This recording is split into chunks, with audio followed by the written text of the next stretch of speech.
Good evening बच्चों। आज हम लोग जो सर्किट्स की सीरीज में कैपेसिटेंस अगर लगा है तो वो कैसे बिहेव करता है अल्टरनेटिंग वोल्टेज में। तो देखिए, ये हमारा अल्टरनेटिंग वोल्टेज लगा दिया हमने सिंबल, और हमने एक कैपेसिटर लगा दिया। कैपेसिटर जिसकी कैपेसिटेंस C है, एक एंड हमारा ये है, और ये वोल्टेज है V0 साइन ओमेगा टी। तो देखिए बच्चों, इसमें सबसे बड़ी चीज़ ये है कि जब कैपेसिटर लगा होता है तो कैपेसिटर भी चार्ज होता है, डिस्चार्ज होता है। तो जो कैपेसिटर के बीच में वोल्टेज जनरेट होगा वो यही होगा, V0 साइन ओमेगा टी, क्योंकि पैरेलल में है तो वोल्टेज सेम रहेगा। और वोल्टेज कैपेसिटर में क्या होता है ये हम लोग पढ़ चुके हैं, तो कोई प्रॉब्लम वाली बात नहीं है, ये आपको आता है कैपेसिटर चैप्टर में। V इज इक्वल टू होता है Q अपॉन सी, यानी Q चार्ज फ्लो किया तो Q upon C voltage generate होगा। अब यहां पर जब हम लोग Q अपॉन सी लिखेंगे तो करंट, चूंकि मैं करंट का बिहेवियर देखना, तो करंट क्या होता है, मान लीजिए किसी क्षण dq चार्ज, ये Q तो पूरा चार्ज आप मान लीजिए कि Q जो है पूरा चार्ज इसमें गया, लेकिन किसी क्षण, किसी समय, किसी एट एनी मोमेंट अगर dq चार्ज मूव करना हो dt समय में, तो करंट हमारी जो बनेगी वो I बनेगी। तो कहने का मतलब ये है कि यहाँ पर d बाई डी टी बाहर कर लें तो Q की जगह ये लिखा जा सकता है, ये वाली, यहाँ से Q की वैल्यू निकाल लें।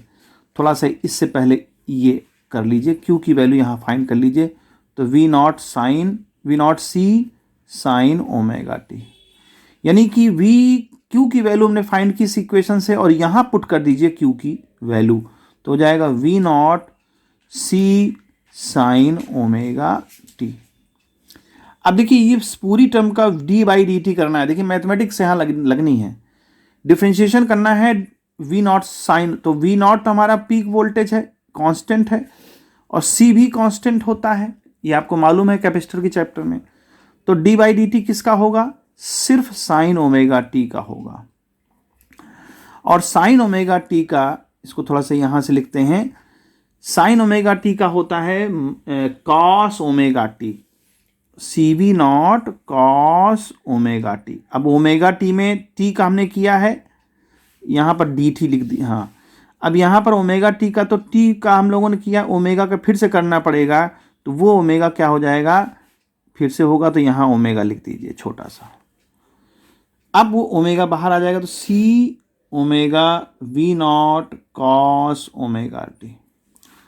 इसको थोड़ा मैनिपुलेशन करेंगे, V0 1 अपॉन ओमेगा C, इसको ऐसे लिखा जा सकता है, क्योंकि जब ये देखिए अपॉन के नीचे अपॉन है तो ये ऊपर जाएगा, तो फिर यही वैल्यू आ जाएगी, तो इसको हम ये लिख सकते हैं।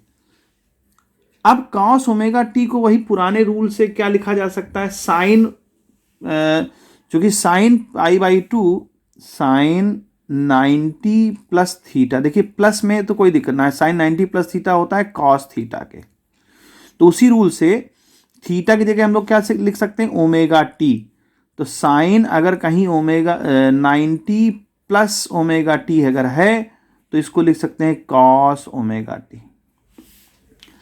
तो चूंकि कॉस ओमेगा टी है तो हम उसको ये लिख सकते हैं, तो यही हमने कॉस ओमेगा टी की जगह हम क्या लिख सकते हैं, इसको भी नॉट लिखिए, कॉस ओमेगा टी को लिख सकते हैं साइन 90 को पाई बाई टू लिखते हैं प्लस ओमेगा टी, ये हो गया। और V0 upon 1 upon omega C क्या होता है, याद रखिए XC लिखते हैं इसको। अब देखिए XC क्यों लिखा, और इसको लिख सकते हैं omega T plus pi by to.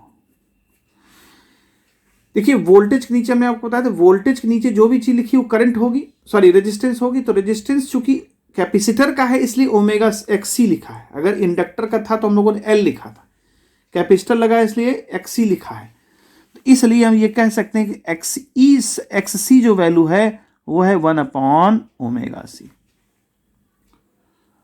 यहां पर गौर करने वाली बात यह है कि जो I वैल्यू है वो I वैल्यू क्या होगी, ये इस पूरी वैल्यू को हम करंट लिख सकते हैं, और वो भी पीक लिखेंगे क्योंकि वोल्टेज हमारा यहाँ पीक है। तो हमारे पास omega T plus pi by two equation आ गई।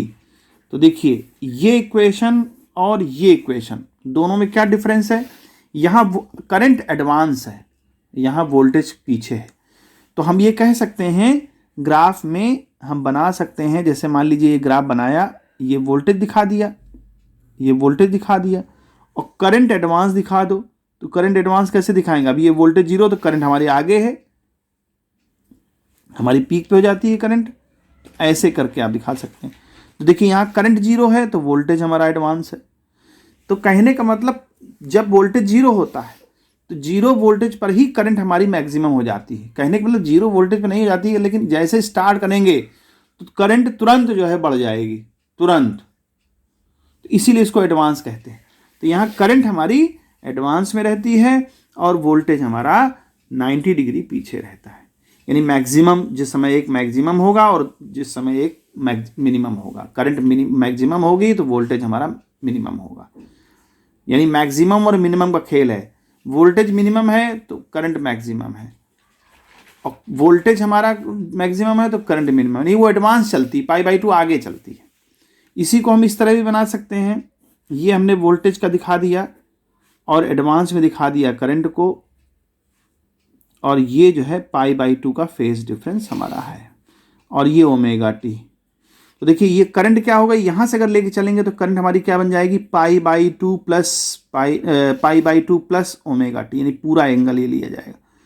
यानी वोल्टेज अगर ω/t है तो करंट उस वक्त क्या होगी, π/2 प्लस ω/t, यानी π/2 आगे है।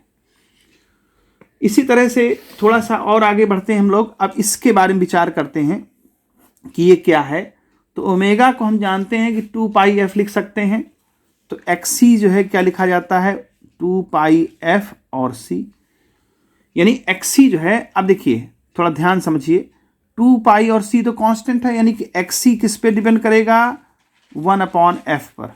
इसका मतलब क्या हुआ, इसका मतलब ये हुआ कि जब हमारी फ्रीक्वेंसी बढ़ेगी तो XC की वैल्यू घटेगी। यहाँ उल्टा रिलेशन है। इंडक्टर जब लगा था तो वहाँ दूसरी बात थी। तो यानी XC जब फ्रीक्वेंसी बढ़ेगी तो XC घटेगा, और फ्रीक्वेंसी घटेगी तो XC बढ़ेगा। तो किसका ग्राफ भी ड्रॉ किया जा सकता है। वो ग्राफ ऐसे ड्रॉ होगा, देखिए ये इस तरह से बनेगा।